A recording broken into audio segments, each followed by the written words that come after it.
आज एक टॉपिक के बारे में जो हम बात करेंगे वो है playing the game of life in the long term. ये हमारे कईयों के माइंडसेट से निकल जाता है जो हम अपने जीवन में इम्प्लीमेंट नहीं कर पाते और काफी जरूरी है अपने जीवन में इम्प्लीमेंट करना। धीरे धीरे रे मना, धीरे सब कुछ होए, माली सींचे 100 घड़ा, ऋतु आए फल को। ये पर्सपेक्टिव हमारे योगी, मुनि, ऋषि या संत जिसको आप कह लेंगे वो शुरू से अपने जीवन में इम्प्लीमेंट कर ही रहे हैं और वो अपने जीवन में ऐसे इम्प्लीमेंट कर रहे हैं कि मैं कुछ भी विजन लेके चलूं वो लंबे समय के हॉरिजॉन में लेके चलूं और उसके रिजल्ट से हमको तुरंत इंस्टेंट कोई मतलब होना नहीं चाहिए। जो यंग लोग उनसे बार बार पूछते हैं ना कि मुझे जल्दी पैसा कमाना है, मैं 30 साल में फाइनेंशियल फ्रीडम को अचीव करना चाहता हूँ, मैं 27 साल में मिलियनर बनना चाहता हूँ। वो बोलता है पागल तू ये बोल रहा है ना कि मैं 27 साल में मिलियनर बनना चाहता हूँ तो तू कभी बन ही नहीं पाएगा। आप नोटिस करना कि आपके जीवन में आप कोई काम करते हो, आप पूरी तरह से उसको एंजॉय करते हो तो आपका दिन कैसा जाता है, और आप वही काम आउटकम के बारे में सोच के करते हो तो आपका दिन कैसा जाता है। जमीन और आसमान का फर्क है। नमस्कार, कैसे हैं आप सब? आप सबके भीतर बैठे परमात्मा को मेरा प्रणाम, मेरा वंदन। आज एक टॉपिक के बारे में जो हम बात करेंगे वो है playing the game of life in the long term. शुरुआत तो मैं कबीर से ही करूंगा। संत कबीर ऐसा बोलते हैं, धीरे धीरे रे मना, धीरे सब कुछ होए, माली सींचे 100 घड़ा, ऋतु आए फल को। कबीर ही बता रहे हैं, धीरे धीरे रे मना, धीरे सब कुछ होए। धीरे धीरे ही सब कुछ होता है। एक माली, एक फार्मर सींचे 100 घड़ा वो पानी डालते रहता है, महीनों पानी डालता है। ऋतु आए फल होए, लेकिन जब सीजन आता है ना तभी फल होता है, उससे पहले नहीं होता। उससे पहले तो वो केवल मेहनत करता है उस फल के प्रति। तो एक सबसे इंपॉर्टेंट चीज जो नोट करने लायक है, अपने जीवन में इम्प्लीमेंट करने लायक है कि धीरे धीरे ही सब कुछ होगा। और हम इस गेम को समझ नहीं पा रहे लाइफ के। हमको सब चीज जल्दी चाहिए, सब चीज इंस्टेंट चाहिए। हम कुछ भी काम कर रहे हैं, आप देखो अपने रोजमर्रा के जीवन में देखो, हम स्ट्रेस्ड आउट क्यों रहते हैं, हम इतने माइंड से पैनिक में क्यों रहते हैं, और हमको सडनली कोई काम करने के बाद अनईजी क्यों फील होता है। तुरंत सक्सेस मिल जाए या ये तुरंत जैसा मैंने सोचा है वैसा हो,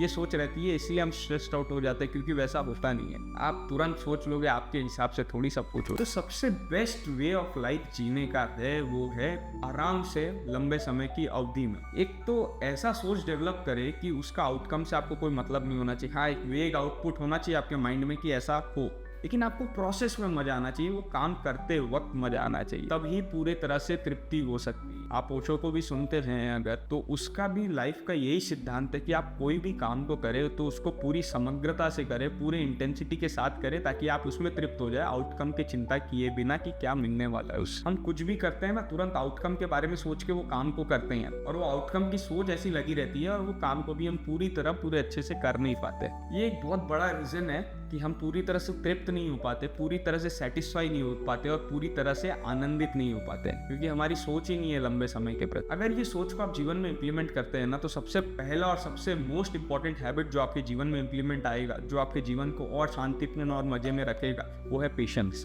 ये लॉन्ग टर्म जब भी वर्ड आ जाता है ना, सबको जल्दी पसंद है, लेकिन लॉन्ग टर्म जब आप अपने माइंडसेट में डाल लेते हैं ना, तो पेशेंस की क्वालिटी सबसे पहले आपके मन में डेवलप होगी। पेशेंस बहुत स्ट्रांगली आपके मन में डेवलप होगा। एक आइडियल जिनको मैं मानता हूँ, यूट्यूब पे भी सर्च करेंगे, गैरी वी करके है, वो बहुत बड़े बिजनेसमैन है, एंटरप्रेन्योर है और मल्टीपल बिजनेसेस है। मैं उनको देखता हूँ, वो अपने पास्ट जन्म में कोई संत रहे होंगे, वो बिजनेस भले ही करते हैं, लेकिन उनके वर्डिंग्स आप सुनो, उनका फोकस सिर्फ जीवन की तरफ रहता है, पर्सपेक्टिव की तरफ रहता है, काइंडनेस, ग्रेटिट्यूड, एम्पैथी। वो बार बार अपने वीडियो में बोल के थक जाते हैं। जो लोग उनसे, जो यंग लोग उनसे बार बार पूछते हैं ना कि मुझे जल्दी पैसा कमाना है, मैं 30 साल में फाइनेंशियल फ्रीडम को अचीव करना चाहता हूँ, मैं 27 साल में मिलियनर बनना चाहता हूँ। वो बोलता है पागल तू ये बोल रहा है ना कि मैं 27 साल में मिलियनर बनना चाहता हूँ तो तू कभी बन ही नहीं पाएगा। क्यों बनना है तेरे को 27 साल में?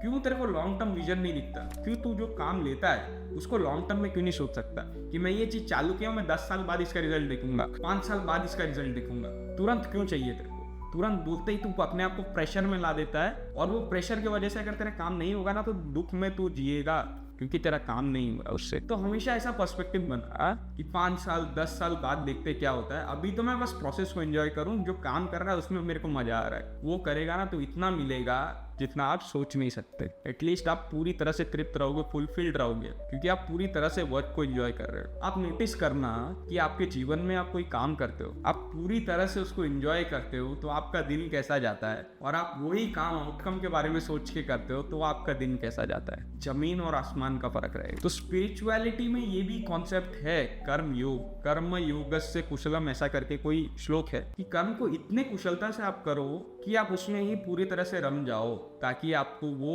दूसरा आनंद और दूसरा ज्ञान का अनुभूति हो। ये उसका बेस है कि इतने समग्रता से आप डूब जाओ उस चीज। फिर आउटकम की चिंता छोड़। पूरी गीता इसी कॉन्सेप्ट पे है ना कि आउटकम की चिंता ना कर, फल की चिंता ना कर। हम तो फल में डूबे हुए हैं कि भाई क्या आएगा, और उसकी वजह से काम को भी पूरे अच्छे से कर नहीं पाते। ये हमारा बहुत बड़ा ह्यूमैनिटी का रिग्रेट पॉइंट ऑफ व्यू है। जो काम कर रहे हैं उस प्रोसेस को एंजॉय करके तो देखो। मैं कोई आर्ट बना रहा हूँ, अगर मैं सोचूंगा ना ये इतने में बिकना चाहिए या फिर इसका इतना पैसा है, तो वो आर्ट में पूरी तरह से क्रिएट नहीं कर पाऊंगा। और मैं उसी प्रोसेस में मेरे को आर्ट बनाने में मजा आ रहा है, वो भले ही ना कितना में बिके, आप तो पूरे संतुष्ट और एकदम सेटिस्फाइड रहोगे। ये छोटे छोटे लाइंस जो अपने कबीर दोहे में गा देते हैं, संत छोटी छोटी शिक्षाएं दे देते हैं, हम इजीली ले लेते हैं, लेकिन उसको गहराई से समझे ना कि सब कुछ धीरे धीरे होगा, तू इंतजार कर, कोई दिक्कत नहीं है, लेकिन तू प्रोसेस में मजे ले।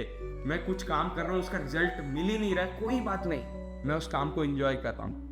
इसका सबसे बड़ा बेनिफिट ये होगा कि कोई काम आप एंजॉय नहीं कर रहे, उसके आउटकम के लिए भाग रहे हो, तो वो काम आप पूरी तरह से छोड़ दोगे। अपने दिल के भीतर से खुद रियलाइज होने लग जाएगा कि मैं ये कुछ गलत कर रहा हूँ, मैं इस काम के लिए नहीं बना। ठीक है, इतनी सी तो बात है, मैं इस काम को बदलूँ, उस काम में प्रोसेस करके देखूं, वो नहीं समझ में आ रहा, तीसरा काम करके देखूं, कभी ना कभी तो वो काम मिलेगा। मैं अपना ट्राई क्यों छोड़ दूं। एक बहुत ही फेमस सेइंग है कि हम मछली को इस कैपेबिलिटी में नहीं देख सकते कि वो बंदर की तरह पेड़ कितने तेजी से चढ़ जाए। मछली तो पानी में ही जबरदस्त तरीके से तैर सकती है ना। तो सबका फोटे अलग अलग होता है, आपको वो काम सूट नहीं कर रहा, कोई बात नहीं। और हमारे मन में जो कॉन्सेप्ट है ना कि हमको नाम करना है, हमको नाम छोड़ जाना है, हमको इतना बड़ा बनना है, सब बेकार है। सारे बड़े पॉडकास्टर्स या फिर सारे बड़े सोसाइटी के जो एक एस्टैब्लिश लेवल पे पहुंच गए ना, वो सिर्फ एक ही बात बोल रहे हैं कि अंधा पैसा, पैसा बहुत ज़रूरी है, पैसा तो आप ज़बरदस्त कमा, कोई बात नहीं, लेकिन वो सोच के साथ कि मैं इस लेवल पे पहुंच जाऊँ, इस पृथ्वी में नाम कर लूँ। अरे भाई, आप मर जाओगे, उसके बाद आपका नाम हो नहीं हो, आपको कोई याद करे, आपको पर्सनली अंदर लेवल तक क्या फर्क पड़ता है। तो ये शिफ्ट बहुत अपने कल्चर में ज़रूरी है। बचपन से सबको ठोक ठोक करते हैं हम, भाई तू नाम कर, तू बड़ा आदमी बन, तू ऐसा कुछ करके दिखा जिससे हमारा नाम रोशन हो। आप अपने बच्चे को कितना प्रेशराइज कर रहे हो, उसके लिए आप अपने नाम के फिक्र के लिए उसको पूरा दबा रहे हो। ये कोई तरीका हुआ क्या? और आपका नाम चलो हो भी जाएगा, फिर आप एक टाइम बाद मर जाओगे, क्या फ़र्क पड़ता है उस नाम का? कि आप पूरी तरह से अगर तृप्ति जी नहीं पाए, पूरी तरह से आनंदित जी नहीं पाए, तो उस नाम का करोगे क्या? और जो लोग, जितने लोग टॉप में बैठे हैं ना, एक बार कोई पर्सनली मिले ना, उसमें से आधे से ज़्यादा लोग ऐसे हैं जो जिनके दिल में बेचैनी अभी भी है, जो पूरी तरह से संतुष्ट नहीं है। एक बार कभी उनकी लाइफ तो आप जाके ऑब्जर्व करके देखो। किसी को हेल्थ इशू है, किसी के फैमिली वाले पहले टाइम देते थे, अब इतना काम हो गया जो टाइम ही नहीं दे पा रहे एक दूसरे को।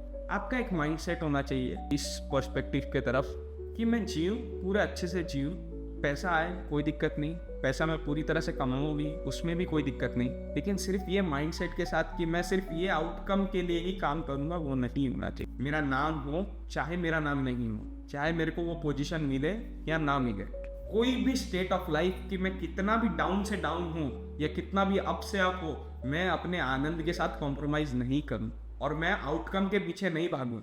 मैं काम करते रहूँगा, आउटकम अच्छा आया तो ठीक, खराब आया तो ठीक, आउटकम उसके ऊपर है ना तेरे ऊपर। ये माइंड शिफ्ट होना बहुत ज़रूरी है।